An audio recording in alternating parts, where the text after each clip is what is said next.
بسم اللہ الرحمن الرحیم۔ گمنام ہیرو کے معزز ناظرین، السلام علیکم۔ آئیے چلتے ہیں کہانی کی طرف۔ بہت خوب، میں نے کہا ان کے مرنے کے انداز میں تو کوئی بات مشترک نہیں پائی جاتی۔ شاید یہ نہیں کہا جا سکتا سر، ٹونی بولا۔ ان میں سے کوئی کسی حادثے کا شکار ہوا، کسی کو بیماری سے یا ویسے ہی طبی موت آئی، کوئی اچانک دل کے دورے وغیرہ سے مرا اور کوئی کچھ عرصہ بستر پر رہنے کے بعد۔ چلو فی الحال اتنی ہی معلومات کافی ہیں، میں نے کہا۔ اب تم میرے پاس آ جاؤ، کچھ ضروری باتیں زبانی کرنی ہیں۔ میں حاضر ہوتا ہوں سر، ٹونی نے کہا اور سلسلہ منقطع کر دیا۔ آدھے گھنٹے بعد وہ میرے ہاں پہنچ گیا۔ ہم اسٹڈی میں جا بیٹھے، دروازہ میں نے مقفل کر دیا۔ ایک لمحے کی خاموشی کے بعد میں نے کہا، ٹونی میرا خیال ہے ملک ریاض ہمارے لیے خواہ مخواہ کا درد سر بننے والا ہے۔ میری ساتویں حص مجھے خبردار کر رہی ہے کہ وہ خواہ مخواہ قدم قدم پر ہمارے لیے دشواریاں پیدا کرتا رہے گا۔ یہی تو میں کہہ رہا تھا سر، ٹونی بولا۔ ملک ریاض، عالم شیر، نورو ماچی، یہ ہمارے لیے ان کتوں کی طرح ہو گئے ہیں جو قدم قدم پر ٹانگ پکڑنے کے لیے لپکتے ہیں۔ ان کی موجودگی میں آسانی سے سفر جاری نہیں رکھا جا سکتا، ان کا کچھ نہ کچھ بندوبست کرنا پڑے گا۔ نورو ماچی تو شاید جانبر نہ ہو سکے، میں نے کہا۔ ملک ریاض کی تمام تر پشت پناہی کے باوجود شاید اسے اچھے علاج کی سہولتیں میسر نہ آ سکیں۔ اسے شہروں میں دندناتے پھرنے کے خواہ کتنے ہی مواقع میسر آتے رہے ہوں، لیکن ایک بدنام زمانہ مفرور ڈاکو بہرحال ڈاکو ہی ہوتا ہے۔ کسی نہ کسی حد تک تو اسے اپنے آپ کو بچا کر ہی چلنا پڑتا ہے۔ ویسے بھی اس کی کمر ٹوٹ چکی ہے، محاورتاً بھی اور حقیقتاً بھی اس کی مجھے زیادہ فکر نہیں ہے، اور عالم شیر بھی زیادہ بڑا مسئلہ نہیں ہے۔ بظاہر تو وہ بھی ایک معزز بزنس مین بنا ہوا ہے، لیکن سرکاری فائلوں میں بہرحال اس کی کوئی زیادہ اہمیت نہیں ہے۔ اسے تو کسی بھی وقت راستے سے ہٹایا جا سکتا ہے۔ یعنی آپ کی نظر میں اصل مسئلہ صرف ملک ریاض ہے؟ ٹونی نے تصدیق چاہی۔ ہاں، میں نے جواب دیا، اس کا سیاسی اثر و رسوخ ایک مسئلہ ہے، دوسرا مسئلہ یہ آن پڑا ہے کہ ہماری اور اس کی دشمنی ریکارڈ پر آ گئی ہے۔ میں 2 جگہ اس کے بارے میں FIR درج کرا چکا ہوں، اور اس کے بارے میں DIG صاحب سے بھی میری بات ہو چکی ہے۔ میں نے ٹونی کو DIG صاحب سے اپنی گفتگو کے بارے میں آگاہ کیا۔ پوری بات سننے کے بعد ٹونی بولا، اس کا مطلب ہے DIG صاحب نے آپ سے دوستی کے باوجود اس معاملے میں آپ کی کوئی خاص ہمت افزائی نہیں کی؟ ہاں، اسی لیے تو مجھے ذرا ٹھٹک کر سوچنا پڑ رہا ہے۔ اب احتیاط زیادہ ضروری ہو گئی ہے۔ میں جلد بازی یا جذباتیت میں کوئی قدم اٹھا کر اپنے لیے کسی قسم کی الجھن کھڑی کرنا نہیں چاہتا۔ میں اپنی اس پالیسی پر قائم رہنا چاہتا ہوں کہ اگر کچھ کرنا ناگزیر بھی ہو جائے تب بھی ہاتھ صاف رکھ کر کیا جائے۔ یہ پالیسی ہمارے لیے بہت مفید رہی ہے سر، میں نے خود کبھی اس سے ہٹ کر کچھ کرنے کے بارے میں نہیں سوچا، ٹونی بولا۔ میں چاہتا ہوں اب بھی تم اسی پالیسی پر قائم رہتے ہوئے ملک ریاض کے علاج کا بندوبست کرو۔ یہ فیصلہ بہرحال میں نے کر لیا ہے کہ اس کا پتہ صاف ہو جانا چاہیے، لیکن یہ کام اب چند دن ٹھہر کر کرنا ہے اور بہت کچھ دیکھ بھال کر کرنا ہے۔ 3-4 ساتھیوں کو اس کام کے لیے خاص طور پر ساتھ ملا لو۔ ملک ریاض کے گاؤں اور شہر والے سب ٹھکانے تمہارے علم میں ہیں۔ پہلے کچھ دن اس کی نگرانی کرو، اس کے معمولات کا جائزہ لو۔ اسے یا اس کے کسی آدمی کو ذرا بھی شبہ نہیں ہونا چاہیے کہ اس پر نظر رکھی جا رہی ہے، خواہ اس کے لیے تمہیں اور ہمارے دوسرے آدمیوں کو میک اپ کا سہارا لینا پڑے یا کوئی بحروب بھرنا پڑے۔ میں سمجھ گیا ہوں سر، سب کچھ بالکل ٹھیک ہو جائے گا، آپ قطعاً فکر نہ کریں۔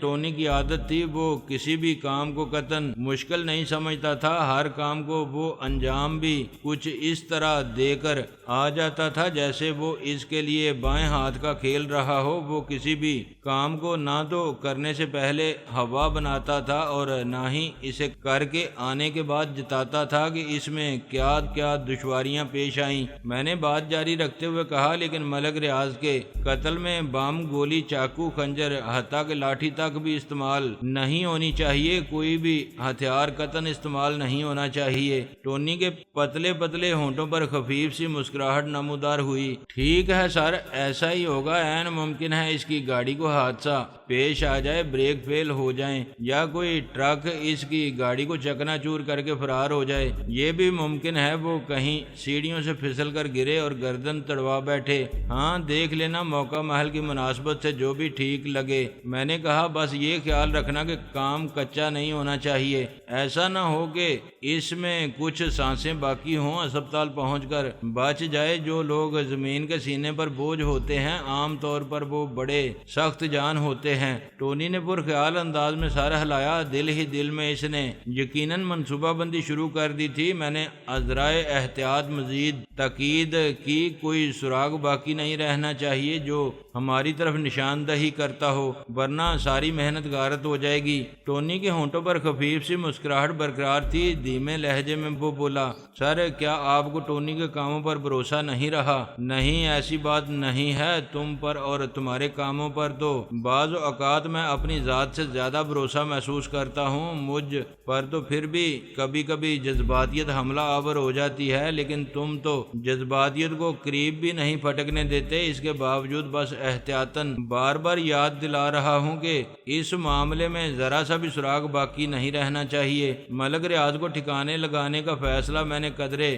تاخیر سے کیا۔ اگر آج صبح بھی میں نے یہ فیصلہ کر لیا ہوتا تو میں ڈی آئی جی صاحب سے اس موضوع پر بات ہی نہ کرتا۔ اب ان کے ذہن میں یہ بات رہے گی، ملک ریاض خواہ کسی بھی انداز میں مرے لیکن ان کا ذہن میری طرف ضرور جائے گا، اس لیے میں چاہتا ہوں کہ ذرا سا بھی سراغ ہماری طرف رہنمائی نہ کرے، تاکہ اگر ڈی آئی جی صاحب اس معاملے میں کوئی بات کریں تو میں بھی ان کی آنکھوں میں آنکھیں ڈال کر کہہ سکوں جناب کسی چیز کے بارے میں اندازے لگانا اور بات ہے اور اسے ثابت کرنا دوسری بات۔ یہ انہی کا فرمان ہے جو میں بوقت ضرورت ان کی طرف لوٹا دینا چاہتا ہوں۔ ویسے مجھے یقین ہے کہ اگر ملک ریاض کا صفایا عمدگی سے کیا گیا تو ڈی آئی جی صاحب اس سلسلے میں مجھ سے کوئی بات نہیں کریں گے۔ البتہ اگر ملک ریاض کے لیے ان کے دل میں کوئی نرم گوشہ ہوا تو شاید وہ خاموشی سے اس کی حادثاتی موت کی تحقیقات کرائیں۔ اگر آپ ابھی تشویش محسوس کر رہے ہیں تو اس معاملے کو مؤخر کر دیتے ہیں، ملک ریاض کو کچھ دن اور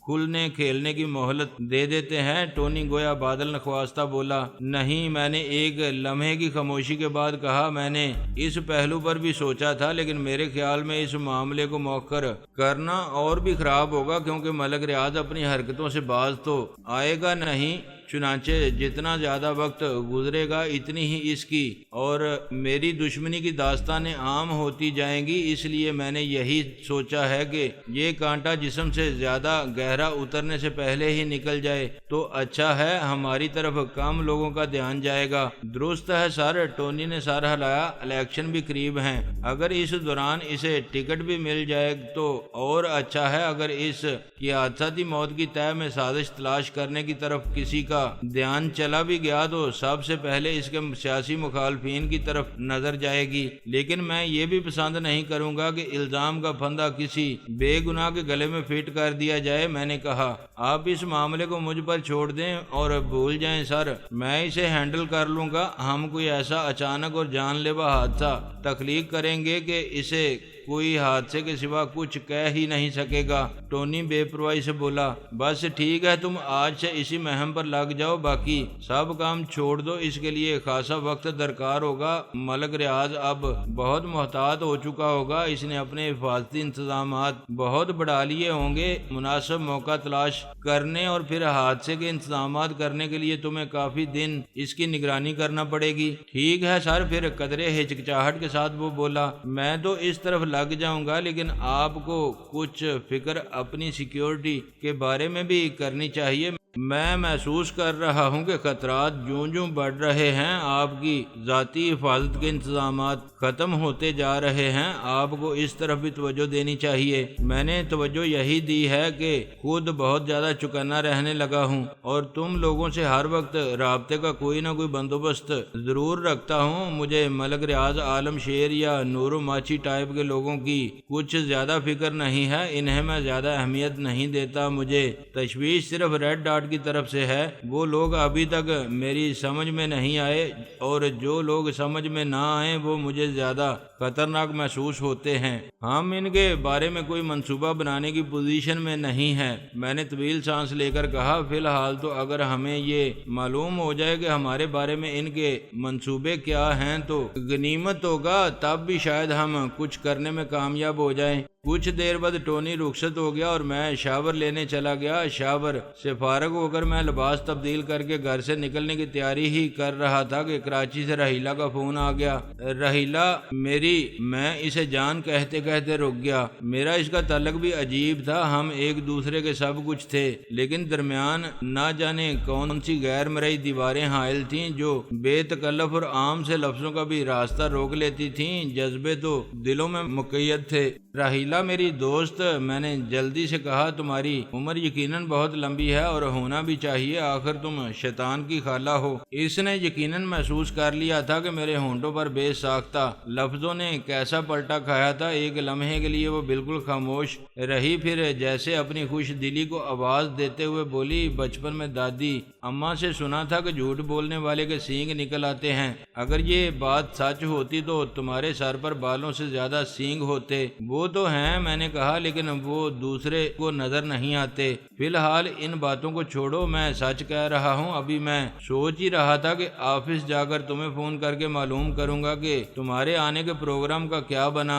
کچھ بن ہی گیا ہے، وہ ٹھنڈی سانس لے کر بولی۔ اطلاعاً عرض ہے کہ ہم آج رات 9:30 بجے والی فلائٹ سے پہنچ رہے ہیں۔ کیا واقعی یقین نہیں آ رہا؟ میں نے حقیقتاً حیرت سے کہا۔ یہی سوچ کر تم گھر مت بیٹھے رہنا، کہیں میں اور راشد ایئرپورٹ پر ذلیل و خوار ہوتے رہیں اور تم بعد میں اطمینان سے کہہ دو کہ تمہیں تو یقین ہی نہیں آیا تھا۔ آج 1 اپریل بھی نہیں ہے جو تم یہ بہانہ کر سکو تمہیں شبہ ہوا تھا بیوقوف بنائے جانے کا۔ بنے بنائے کو کوئی کیا بنائے گا، میں نے ٹھنڈی سانس لے کر کہا۔ بہرحال آپ کا یہ خادم ایئرپورٹ پر موجود ہوگا، وہ توپیں ساتھ لے کر آنا جن سے تم نے مجھے سلامی دینے کا ارادہ ظاہر کیا تھا۔ تمہیں معلوم ہے کبھی کبھی توپوں کا نشانہ غلط بھی ہو جاتا ہے، گولا انہیں ہی جا لگتا ہے جنہیں سلامی دی جا رہی ہے۔ میں نے کہا، ہاں، بشرطے کہ توپچی تم جیسا ہو۔ تم سے کس نے کہا ہے کہ توپیں خود چلانے بیٹھ جانا، تم صرف گاڑی چلانا۔ یہاں شفیع شاہ کہہ رہا تھا کہ لاہور میں انتظامات کرا دیتا ہوں، کوئی آ کر آپ کو ریسیو کر لے گا، لیکن میں نے کہا، نہیں بھائی، لاہور میں اپنا ڈرائیور موجود ہے۔ وہ شاہانہ لہجے میں بولی۔ ڈرائیور؟ میں نے مصنوعی حیرت سے کہا، ملکہ عالیہ، آپ نے میرا درجہ اتنا بلند کیوں کر دیا؟ میں آپ کا ڈرائیور بننے کے لائق کہاں، میں تو آپ کی گاڑی کا ٹائر ہوں۔ وہ بھی گھسا ہوا، وہ جلدی سے بولی، شاید اسی لیے آپ نے اسٹیپنی کے طور پر رکھا ہوا ہے۔ میں نے دردناک لہجے میں کہا، اچھا اب فضول باتیں مت کرو۔ وہ تیزی سے بولی، میں ایئرپورٹ پر تمہارا انتظار کروں گی۔ انتظار آپ کو نہیں، مجھے کرنا پڑے گا خاتون، میں آپ کو ریسیو کرنے آ رہا ہوں۔ میں نے توصیح کی، انتظار کا کیا ہے، کوئی جب چاہے جہاں چاہے کر سکتا ہے۔ اچھا، خدا حافظ۔ اس نے خلاف توقع جلد ہی سلسلہ منقطع کر دیا۔ میں بیڈ روم سے نکل آیا اور ملازم سے ہلکا سا ناشتہ لانے کے لیے کہا۔ آج صبح میں صحیح طور پر ناشتہ نہیں کر سکا تھا۔ ناشتے کے دوران میں نے اخبارات پر نظر ڈالی۔ ستارہ کی پریس کانفرنس کو نمایاں جگہ ملی ہوئی تھی۔ ایکٹریسوں کے بیانات عموماً بڑی ساج داج سے شائع ہوتے ہیں، متنوع تصویروں سے ان کی شان بڑھ جاتی ہے۔ ستارہ نے معاملے کو عمدگی سے نبھا لیا تھا۔ اس نے اپنی بازیابی کا کریڈٹ پولیس کو دے دیا تھا۔ اس نے بتایا تھا کہ اسے نامعلوم افراد نے تاوان کی غرض سے ہی اغوا کیا تھا، لیکن پولیس نے اتنی عمدگی سے ان کے گرد گھیرا تنگ کیا تھا کہ خوف کے باعث انہوں نے تاوان وصول کیے بغیر ہی اسے چھوڑ دیا تھا۔ یہ پولیس کا وہ گھیرا تھا جس کے بارے میں پولیس کو خود بھی کچھ معلوم نہیں تھا، لیکن انداز بہرحال یہی ہوتا تھا۔ اس بیان سے وہ خوش ہو گئے تھے اور انہوں نے ستارہ سے زیادہ معلومات حاصل کرنے کے بجائے فخریہ بیانات دے کر ترقیاں حاصل کرنے کے لیے کارروائیاں شروع کر دی تھیں۔ میں نے سوچا ستارہ کو فون کر کے مفت میں اتنی پبلسٹی ملنے پر مبارکباد دوں، لیکن پھر میں نے یہ ارادہ ملتوی کر دیا اور گھر سے نکل کھڑا ہوا۔ میں اب راستے میں اپنے آگے پیچھے آنے جانے والی گاڑیوں پر خاص طور پر سے نظر رکھنے لگا تھا، اس وقت تو میں خصوصی توجہ سے گاڑیوں کے بارے میں اندازہ لگانے کی کوشش کر رہا تھا کہ ان میں سے کوئی میرا تعاقب تو نہیں کر رہی۔ مطمئن ہو جانے کے بعد بھی میں نے ادھر ادھر بے مقصد کئی چکر لگائے۔ آخر کار میں اس چھوٹی سی کوٹھی کی طرف روانہ ہوا جہاں میں نے راحیلہ اور راشد کے قیام کا بندوبست کیا تھا۔ میں نہیں چاہتا تھا کہ ان کی رہائش کسی کی نظر میں آئے اور میرے دوست ہونے کے جرم میں وہ بھی ستارہ کی طرح کسی مصیبت میں پھنس جائیں۔ کافی عرصہ پہلے جب میں نے زیادہ ترقی نہیں کی تھی، اس کوٹھی میں میری اپنی رہائش ہوا کرتی تھی، پھر اس میں میری ٹیکسٹائل کے بزنس کا آفس بھی رہا تھا۔ کچھ عرصے سے یہ کوٹھی خالی اور بے مصرف پڑی تھی۔ میرے اسٹیٹ مینیجر نے اس پر راحیلہ اور راشد کی رہائش کے تمام انتظامات کر دیے تھے۔ وہاں ایک نوکر اور چوکیدار کا بندوبست بھی کر دیا تھا۔ میں صرف ایک نظر ان انتظامات کا جائزہ لینا چاہتا تھا، ذاتی طور پر اطمینان کرنا چاہتا تھا کہ راحیلہ کو وہاں کوئی تکلیف نہیں ہوگی۔ یہ میرے ایک اور خواب کی تعبیر تھی کہ وہ جانے غزل میرے شہر میں رہنے آ رہی تھی۔ میری سمجھ میں نہیں آ رہا تھا کہ اس کی راہ میں آنکھیں بچھاؤں یا دل کو فرش راہ کروں۔ 3 بیڈ روم کی وہ خوبصورت سی کوٹھی مجھے آج بھی خوبصورت لگی، شاید اس لیے کہ اس میں بھی میری جوانی کی تنہا راتوں کی ایک میٹھی اداسی رچی ہوئی تھی۔ نوکر وہاں موجود تھا، چوکیدار بھی ڈیوٹی دے رہا تھا، صرف مکین نہیں تھے۔ مجھے یوں لگا جیسے میری طرح اس گھر کے در و دیوار کو بھی مکینوں کا انتظار تھا۔ وہاں کے انتظامات سے مطمئن ہو کر میں دفتر چلا گیا۔ دفتر میں زور و شور سے 4تھی منزل پر مرمت وغیرہ کا کام جاری تھا۔ جو چیزیں نئی آنی تھیں وہ آ رہی تھیں، بہرحال کام بھی تقریباً معمول کے مطابق ہی جاری تھا۔ میرا اندازہ تھا 1-2 دن میں دفتر اپنی پرانی حالت پر لوٹ آئے گا۔ میں کچھ دیر کے لیے کیتھرین کے کمرے میں جا بیٹھا کیونکہ سب سے کم ڈسٹربنس وہیں تھی۔ وہ مسکراتے ہوئے بولی، سر ڈاکو آپ کے پاس کیا لینے آئے تھے؟ مجھے ہی لینے آئے تھے، میں نے جواب دیا۔ اس سے کم وہ کسی چیز پر راضی نہیں تھے، اسی لیے مارے گئے گدھے کہیں کے۔ وہ اسی شریر سی مسکراہٹ کے ساتھ بولی، انہیں اپنی اوقات کے مطابق کوئی چیز تلاش کرنی چاہیے تھی۔ تمہیں یہاں بیٹھے ہوئے خوف نہیں محسوس ہو رہا کیتھرین؟ میں نے سنجیدگی سے پوچھا۔ صبح یہاں آتے ہی تم نے گولیوں سے چکنا چور اور خون میں لتھڑی ہوئی چیزیں دیکھی ہوں گی۔ سر آپ کے آفس میں بیٹھ کر کسی بھی چیز سے خوف محسوس نہیں ہوتا، وہ مطمئن اور خوبصورت مسکراہٹ کے ساتھ بولی۔ باتوں کے دوران وہ ٹیلی فون وغیرہ بھی سنتی جا رہی تھی۔ چند لمحے بعد ایک کال آئی تو وہ ماؤتھ پیس پر ہاتھ رکھتے ہوئے بولی، سر آپ کے لیے کال ہے، لیکن وہ شخص اپنا نام نہیں بتا رہا، آپ سنیں گے؟ میں نے ایک لمحے سوچا، پھر ہاتھ بڑھاتے ہوئے کہا، لاؤ مجھے ہی دو۔ میں نے ہیلو کہا تو پہلے ادھر سے ایک احتجاجیہ سا کہکہا سنائی دیا، پھر آواز آئی، چوہدری میرے چاند مبارک ہو کہ تم ابھی زندہ ہو۔ میں ایک طویل سانس لے کر رہ گیا۔ وہ ملک ریاض تھا، اس نے کہکہا ضرور لگایا تھا مگر اس کے لہجے میں نفرتوں کا زہر تھا۔ میں نے دھیمے لہجے میں کہا، مبارکباد کا شکریہ، مجھے بہرحال تمہارے ابھی تک زندہ ہونے پر شرمندگی ہے۔ ایک لمحے کے لیے میرے کانوں کی لمیں تپ اٹھیں کیونکہ اس نے مجھے موٹی سی گالی دی تھی۔ میں نے اپنے جذبات کو قابو میں رکھا۔ ایک تو میں نہیں چاہتا تھا جو لفظ صرف میں نے سنا ہے اس کی نوعیت کا کیتھرین کو بھی اندازہ ہو، دوسرے مجھے اس شخص پر ترس آ رہا تھا۔ وہ اپنی دانست میں زمین پر ایک چھوٹا سا فرعون تھا، لیکن اسے نہیں معلوم تھا کہ موت کا پنچھی اس کے تعاقب میں روانہ ہو چکا تھا۔ وہ اپنی طاقت، اپنے گمانڈ، اپنے اثر و رسوخ اور اپنے حفاظتی انتظامات کے خول میں مقید رہتے ہوئے یہ سمجھ رہا تھا کہ وہ کوئی ناقابل تسخیر مخلوق ہے۔ نہایت تحقیر آمیز لہجے میں وہ بولا، سنا ہے تم نے لاہور میں 2 علاقوں میں FIR درج کرائی ہیں جن میں مجھے اپنے گھر اور دفتر پر حملے کا ذمہ دار، ڈاکوؤں کا سرپرست، اغوا برائے تاوان کا دھندا کرنے والا اور نہ جانے کیا کیا قرار دیا ہے۔ میں حیران ہوئے بغیر نہ رہ سکا۔ ابھی تو شاید ان FIRs کی سیاہی بھی خشک نہیں ہوئی تھی، اسے ان کی خبر تک مل گئی تھی۔ واقعی ملک ریاض کے قبیل کے لوگوں کی اس نظام میں جڑیں بہت گہری تھیں۔ وہ احتجاجیہ سے انداز میں بات جاری رکھتے ہوئے بولا، چن مکھنا، تمہیں کیا پتہ یہ FIR، یہ تھانے کچہریاں کیا ہوتی ہیں؟ تم 2 اور 2 4 کرنے والے شہری سیٹھ، تمہارا خیال ہوگا کہ ایف آئی آر درج ہونے کے بعد مجھے پھانسی لگ جائے گی؟ میں خاموش رہا۔ ایک لمحے کے توقف کے بعد وہ بولا، ہمارے بہت بندے مرے ہیں، ایف آئی آر تو مجھے درج کرانی چاہیے تھی، لیکن میں ان تکلفات میں نہیں پڑا۔ پولیس نے اپنے طور پر جو ایف آئی آر چاہی درج کر لی، میں تو سارے واقعے سے لا علم رہا۔